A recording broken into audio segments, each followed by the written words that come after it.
Hello everyone, आप लोगों की तैयारी कैसी चल रही है? आई होप कि ठीक ही चल रही होगी। मेरी भी ठीक चल रही है।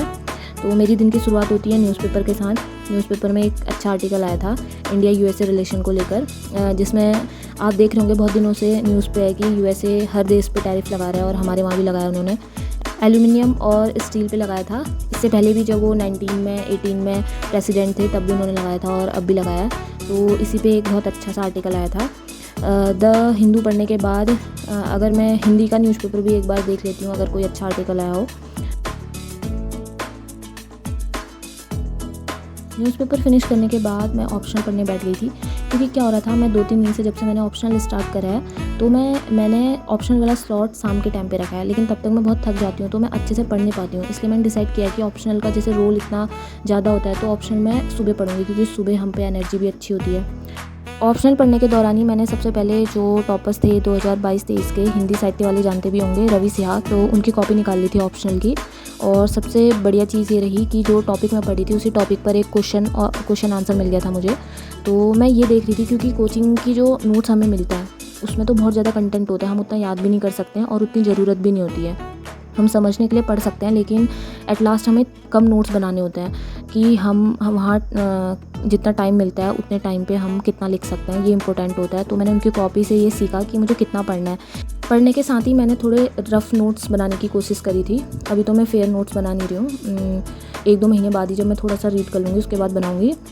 और आप लोगों को भी मैं यही सजेस्ट करूँगी, आपका ऑप्शनल चाहे कुछ भी हो तो आप जब भी पढ़ते हैं तो जो टॉपर्स होते हैं उनकी कॉपी निकाल के आप देख सकते हैं कि आपको कितना कंटेंट पढ़ना है।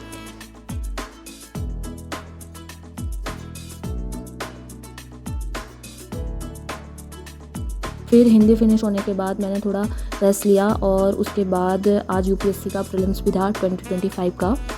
तो मैंने पेपर देखा कि कैसा आया हुआ था, तो 1 से 1.5 घंटा मेरा उसी में निकल गया था, क्योंकि मैंने थोड़ा स्पीड में देखा था 1.5x की स्पीड में। तो पेपर मतलब ठीक था, मॉडरेट टू हार्ड पेपर लगा मुझे तो। और वैसे भी घर में हमें इजी लगता है और जब हम एग्ज़ाम हॉल में बैठते हैं तो तब पता लगता है एक्चुअल पेपर का लेवल क्या है। पेपर को देख के मुझे ये समझ आया कि अगर आपका बेसिक अच्छा है तो आपने ईज़िली टैकल कर लिया होगा पेपर। और जैसा कि यूपीएससी हर साल हमें चौंका ही देती है कुछ ना कुछ करके, इस बार भी 2023 वाले ही क्वेश्चन ज़्यादातर पूछे हुए थे। बाकी वैसे हिस्ट्री में अगर देखा जाए तो मॉडर्न हिस्ट्री के क्वेश्चन थे इस बार अच्छे खासे, तो पेपर ठीक था। अब वो जो एग्ज़ाम हॉल वाले होंगे वो बच्चे अच्छे से बता सकते हैं, क्योंकि हम तो घर में देखते हैं और किसी कोचिंग वाले ही हमको बता रहे होते हैं, तो उस टाइम पे हमें थोड़ा इजी लगता है, लेकिन रियल में ऐसा होता नहीं है। फिर दिन भर अंदर बैठकर मैं थोड़ी बोर हो गई थी, क्योंकि आजकल गर्मी का टाइम है तो अंदर भी थोड़ी घुटन सी होने लगती है। तो मैं छत में चले गई थी और छत में ही मैं थोड़ा पढ़ रही थी, और वो मैं अपने स्टेट का ही देख रही थी, PYQ वगैरह।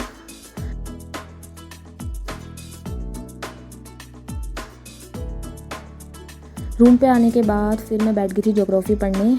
और मैंने जैसे अपनी प्रीवियस वीडियो में बताया था कि जीएस में मैंने ज्योग्राफी स्टार्ट करा हुआ है, तो ज्योग्राफी में मैं मैपिंग देख रही थी। और नदी तंत्र वाला चैप्टर मेरा कंप्लीट नहीं हुआ है, क्योंकि मुझे 2-3 दिन आराम से लगेंगे। जैसा कि मैंने बताया था, मैं अच्छे से ही पढ़ती हूँ, मेरे को ऐसा नहीं होता कि फटाफट चैप्टर कंप्लीट करना है। तो ज्योग्राफी में भी लगभग मुझे 2 से 2.5 घंटा लग गया था।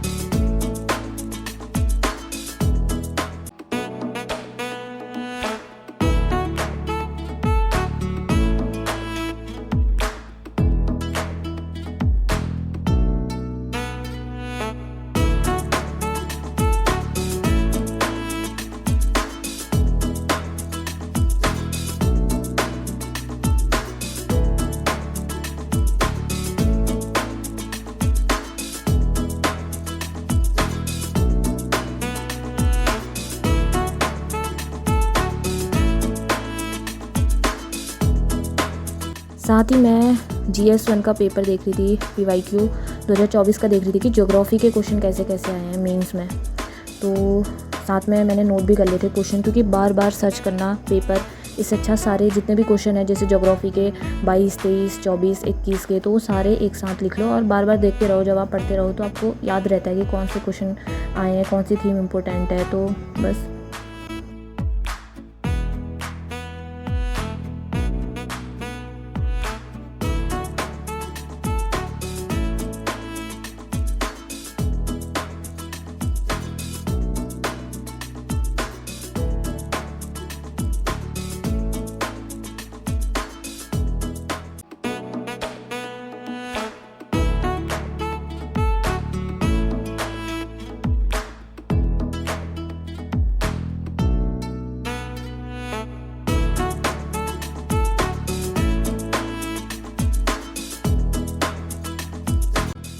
बस इसी के साथ मैं आड़ू खाते हुए अपना व्लॉग ख़त्म करती हूँ। आड़ू तो आप सभी लोगों को पता ही होगा, ये भी पहाड़ी इलाकों में पाया जाता है और इसका टेस्ट भी खट्टा मीठा ही रहता है लगभग, लेकिन ये पुलम से थोड़े कम टेस्टी लगता है मुझे। पुलम मुझे ज़्यादा टेस्टी लगता है और ये भी सीज़नल है, 2-3 महीने चलेगा, उसके बाद मिलना बंद हो जाता है। तो मैं कोशिश करती हूँ कि जो सीज़न में जो फल मिलते हैं तो मैं टेस्ट कर लेती हूँ, खा लेती हूँ।